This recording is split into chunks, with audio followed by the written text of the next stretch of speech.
शांती। आज आहे 3 जानेवारी 2026 ची मुरली। महावाक्य आहे, गोड मुलांनो, पावलोपावली श्रीमतावर चालत रहा, हे ब्रह्माचे मत आहे की शिवबाबांचे आहे, यामध्ये गोंधळून जाऊ नका। प्रश्न आहे, चांगली बुद्धी असणारी मुले कोणती एक गूढ गोष्ट सहजपणे समजू शकतात? उत्तर आहे, ब्रह्माबाबा सांगत आहेत की शिवबाबा ही गोष्ट चांगली बुद्धी असणारेच सहजपणे समजतील। कोणी तर यामध्येच गोंधळून जातात। बाबा म्हणतात, मुलांनो, बापदादा दोघेही एकत्र आहेत, तुम्ही गोंधळून जाऊ नका, श्रीमत समजून चालत रहा। ब्रह्माच्या मतासाठी देखील शिवबाबा जबाबदार आहेत। धारणेसाठी मुख्य सारांश आहे, 1. समजूतदार बनून ख्या सेवेमध्ये लागायचे आहे।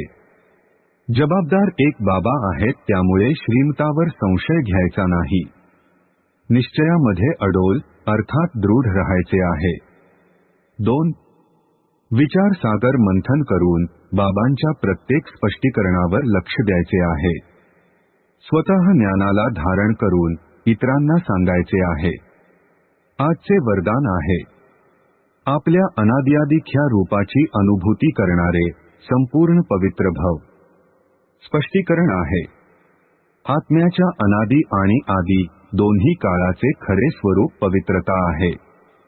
अपवित्रता कृत्रिम आहे, शूद्रांची देणगी आहे।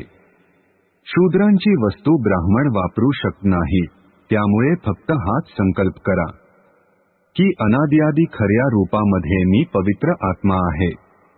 कोणालाही पाहाल तर त्याच्या ख्या रूपाला पहा, ख्याची अनुभूती करा, तर संपूर्ण पवित्र बनून प्रथम श्रेणी किंवा वातानुकूलित तिकिटाचे अधिकारी बना।